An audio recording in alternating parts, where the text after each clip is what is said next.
All right, here we go. Zendikar Rising Set Box. Opening this sucker up. Doc did a little bit better on his price for his. I got this for about 140 shipped.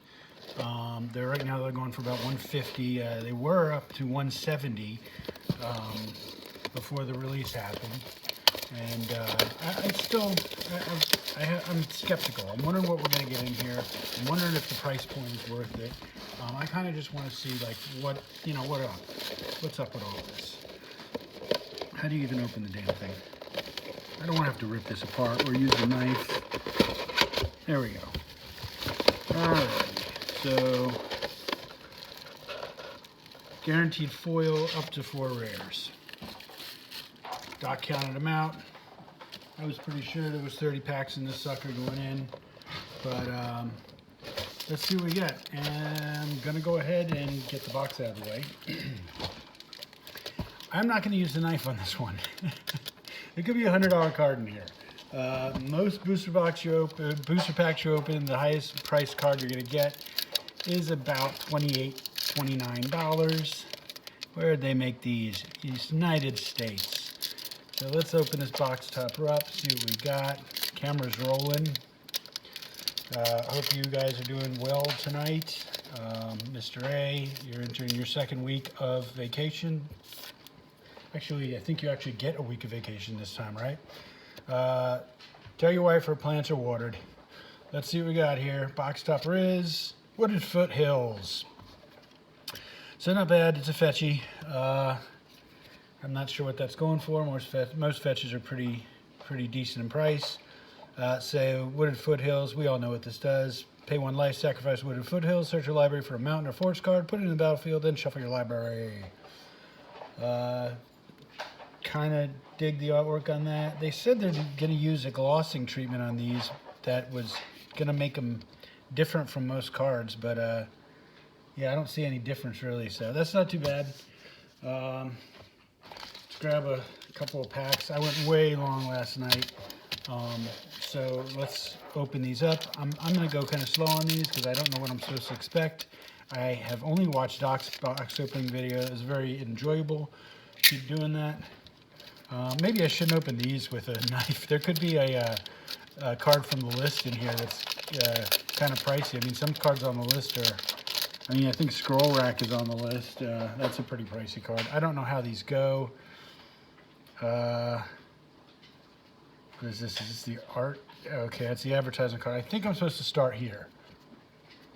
Can we guess what this is? I have no idea. Probably a land. This is the art card for Pillar Verge Pathway. So apparently some of these are stamped. They're fine. They're fine. Art cards are, you know, they think collectors want them. I don't think they do. There's your full art planes. Okay, so these are supposed to be kind of like matched through the commons and uncommons. I'm not sure how many there are. I'll go slow for these first couple of packs. Expedition Diviner. Before I start reading this, I will have a sponsored beverage. I'm just kidding. Could you imagine if a channel with like 10 subscribers can get a Miller Lite to sponsor them? Expedition Diviners, 3 in a blue for a 3/2 Merfolk Wizard. Flying as long as you control another wizard. Expedition Diviner has, when this creature dies, draw a card. Replaces itself. Okay, so it looks like we're in Wizards, I'm guessing. I just want to see what the deal is here before I start ripping through packs. So Cunning Geyser Mage, 2 in a blue for a 3/2. Another 3/2. Wizards, I guess Wizards are 3/2s. If you kicked it for 3 more, then you get stuff. When Cunning Geyser Mage enters the battlefield, if it was kicked, return up to 1 other target creature to its owner's hand. So that's good. You send this guy out, he dies. You know, you get him back with this thing. Another common, we're doing blue, so Merfolk Rogue. So 2 in a blue for a 2/3 Merfolk Rogue. 4 in a blue lets you sacrifice. Seafloor Stalker gets 1/0 until end of turn and can't be blocked this turn. It costs 1 less for each creature in your party. Right. Okay. And another common. So blue and white, this is kind of what I did with my last video. I was pretend pulling cards for a pre-release deck, and these were some of them. So 2 and a white for a 3/3 core wizard. When Farsight Adept enters the battlefield, you and target opponent each draw a card. Very white of you. So another Merfolk wizard. So this is Tazim Royal Mage, 1 and a blue for a 2/1. Merfolk wizard with a 4 kicker. When this card enters the battlefield, if it was kicked, return target instant or sorcery card from your graveyard to your hand. So that's not too steep in like EDH. I mean, you wouldn't really play this unless you were in Merfolk, but yeah, that's not too bad, especially if the sorcery is like take another turn after this one. An uncommon Attended Healer. It's a 3 and a white, 2/3 core cleric. Whenever you gain life for the first time each turn, create a 1/1 white cat creature token. And 2 and a white gets you another target cleric gains a lifelink until end of turn. Still in the uncommons, and now we're in green. So I'm trying to make sense of what's happening here. So we should get the planes out of here. Put that over here. So we're in white. We're in blue. We're in the wizards. Looks like Vastwood Fortification. 1, put a 1/1 counter on target creature, and then the other side's a land. Functionally useless card to me, but it's an uncommon slot probably because of this. So okay. Anti-Cognition, 1 and a blue, instant, counter target creature planeswalker spell unless its controller pays 2. If an opponent has 8 or more cards in their graveyard, instead counter that spell, then scry 2. I could see this working its way into our format. Another uncommon, so that goes in the blue. Relic Axe, so it's an equipment. 2 for when it enters the battlefield, attach it to a creature you control. Equipped creature gets 1/1 if it's a warrior. If it's a warrior, it gets 2/1 instead. Equip is 2, and we got a rare. So let's see what the allotment here was. We got 1, 2, 3, 4, 5 commons, 6 commons. So we got 6 commons and 3 uncommons. So we're on par, and there's more cards to go. So our rare is Crawling Barrens. I have not read this card. What do you do, Crawling Barrens? Tap to add Carlos. 4, put 2 1/1 counters on Crawling Barrens. Then you may have it become a 0/0 elemental creature until end of turn. It's still a land. So the counters stay. Every time you do this, it gets bigger. Correct me if I'm wrong. But even on lands, counters don't go away. Okay, that's cool, I guess. We got a foil uncommon. Okay, foil uncommon is Salundi Vision. It's 2 and a blue for look at the top 6 cards of your library. You may reveal an instant or sorcery card from among them and put it into your hand. Put the rest on the bottom of your library in a random order. And on the back it has a... Okay, so that's it. So we get a tap land on the back. So Salundi Vision, and then Salundi Land, Salundi Isle. Okay, so nothing too impressive there. Basically got shorted a couple of commons for a foil uncommon. So that's that. Let's do one more, maybe 2. Where are we at? We're at 8 minutes. I'll go to 12, 14 minutes.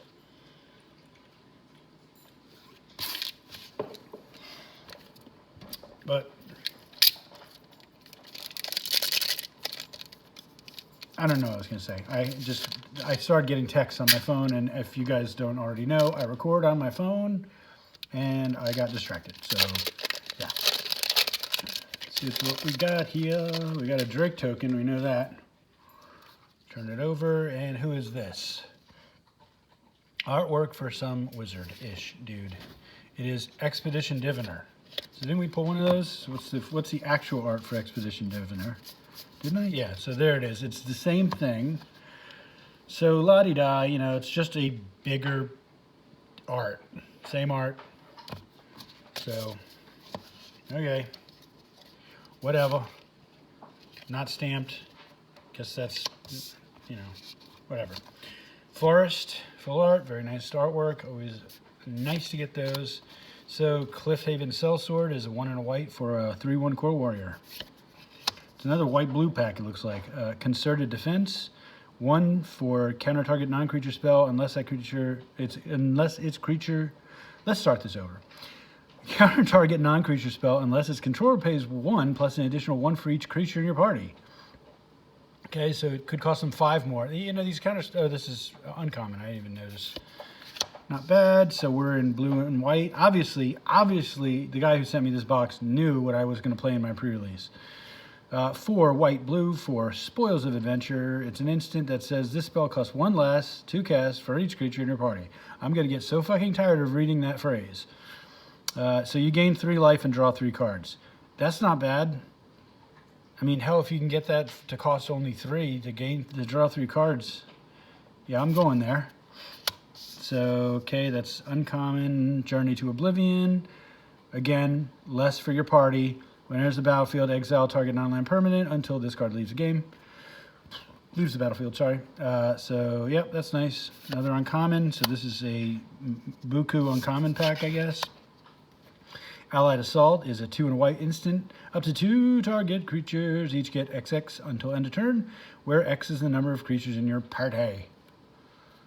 Yeah, I'm already sick of reading that. Another uncommon. So we're on our 5th uncommon in this pack. Okay, I'm seeing what they're doing here. Emeria Captain, 3 and a white for a 1/1. Flying Vigilance. When Emeria Captain enters the battlefield, put a 1/1 counter on it for each creature in your party. Another uncommon.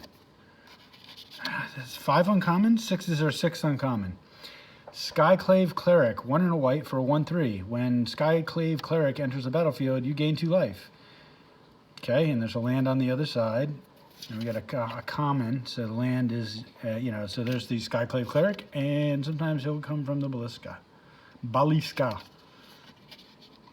So yeah, so 6 uncommons. Common here, look at the top 4 of your, Blood Price, 3 and a black, sorcery, look at the top 4 cards of your library, put 2 of them into your hand, and the rest on the bottom of your library in any order. You lose 2 life. Okay, so for 4, you get 2 cards, lose 2 life. Okay. Now the common, Spare Supplies, 2. Spare Supplies enters the battlefield tapped. It's an artifact. When Spare Supplies enters the battlefield, draw a card. 2, tap, sacrifice this card, draw a card. So for 4, you get 2 cards. So if you're playing red, I mean, here's some card draw for you. You get 1, you net 1 card, which in red, that's pretty good. Rare's coming up. It's a 2/2 something. Coral Helm Chronicler. All right, so just so we know, 6 uncommons in this pack, 3 commons. Okay, 2 and a blue for Coral Helm Chronicler. Creature Merfolk Wizard. Whenever you cast a kick spell, draw a card, then discard a card. That sucks. When Coral Helm Chronicler enters the battlefield, look at the top 5 cards of your library. You reveal a card with a kicker ability from among them and put it in your hand. Put the rest on your bottom of your library in random order. Is there a kicker commander out there? If there is, it's probably, yeah, not great. What's next? We got a foil uncommon. We got a foil Journey to, so that's a 7 uncommon pack. And we've got a token. So, okay, so nothing special yet. Where are we at here? 13 minutes. I'll do 1 more pack just because I know the viewers want it. All 6 of you. We haven't had a 70, 80 view video in a while. I always wonder what happens there. It's like, what are people thinking, right? Somebody accidentally found our video and it's like, oh, these guys are the sloppiest Magic pack openers ever. Y'all need to see their stuff. It's so sad. Plant token, that has a wild plant token. Okay, so what do we get here? We got Jumping Elf. Huh, Jumping Elf. That's the actual real name of that card. Jumping Moon Elf. Jumping Fire Moon Elf. I read it wrong. Let's see. Nope, it's a Nighthawk Scavenger. Okay, so go ahead on Mountain. All right, who thinks we're going to top 7 uncommons here? Feed the Swarm. 1 and a black for sorcery. Destroy target creature enchantment an opponent controls. You lose life equal to that permanent's converted mana cost. That's not bad. I like that a lot. It's destroying it at sorcery speed, which, you know, it's a common. Come on, what do you want? But, yeah, I'm digging that. Tormenting Voice, don't need to read that because I've read it about 7 million times. You're in the red. Rabid Bite, 1 and a green for a sorcery. Target creature you control deals damage equal to its power to target creature you don't control. So, yep, okay. How many times are you going to reprint Tormenting Voice? It must be just a super, super stable draft card. I just don't know. All right, so what are we in here? Molten Blast, 2 in red. For an instant, choose one. It deals 2 damage to target creature, planeswalker, or destroy target artifact. Yeah, I mean, there's so many easier ways to destroy artifacts in red, so another common. So this is the common pack. So we're at 5 commons now. Inordinate Rage. Wow, I really like that art. Catch that. Like, even the mouse is pissed off. Even the mouse, it's got something in its mouth, and it looks pissed, man. The Minotaur's pissed, but the mouse is even more pissed. Yeah, that's my favorite art of the set so far. Inordinate Rage, 1 in a red, instant, target creature gets 3/2 until end of turn, then scry 1. That's a great artwork. Goma, not gonna work here anymore. It's 1 in a red for a 2/2 creature, human warrior. When this card attacks, target creature an opponent controls with power less than or equal to the number of warriors you control can't block this turn. Okay, so that's our first uncommon. Got another uncommon. Zoff Consumption. 4 black. For sorcery, each opponent loses 4 life and you gain 4 life. Huh. Yeah, I mean, that's pretty steep. I'm just thinking, could this be in Oathbreaker? Could this be your signature spell? One that ends games. Yeah, I'm thinking signature spell here. Doc, you know you want to do it. You know I want to put this in my Aristocrats deck as my signature spell. I mean, all I have in there is Demonic Tutor as my signature spell right now. Another uncommon. That's 2 uncommons. Skyclave Plunderer. 4 in a blue for sorcery. Look at the top X cards of your library, where X is 3 plus the number of creatures in your party. Put 3 of those cards in your hand, the rest of the bottom of your library in a random order.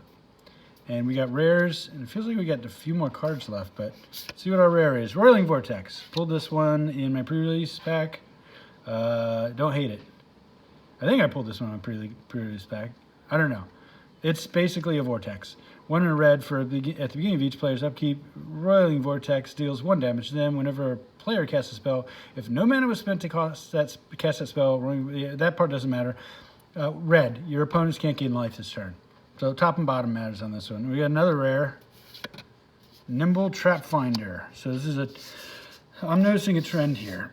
I'm sorry, not a trend yet, but a lot of commons, a couple of uncommons, and we got 2 rares. So Nimble Trap Finder can be blocked if you had another cleric, rogue, warrior, or wizard enter the battlefield under your control this turn. At the beginning of combat on your turn, if you have a full party, creatures you control gain, whenever this creature deals combat damage to a player, draw a card. You got a foil common. All right. Nahiri's Binding. 1 white, enchantment aura, enchant player or enchant creature or planeswalker. Enchanted permanent can't attack or block, and its activated abilities can't be activated. Not too bad. And our Crazy Planet token, which looks like I nicked up. Oh well. All right, that's 3 packs. Appreciate you guys watching. Y'all are why we do this. And that's that. I think our pride and joy of that is the Wooded Foothills. I'm not sure what that costs, but we'll find out. Anyway, stay safe, guys. Watch out, because it's dangerous out there. Goddamn COVID.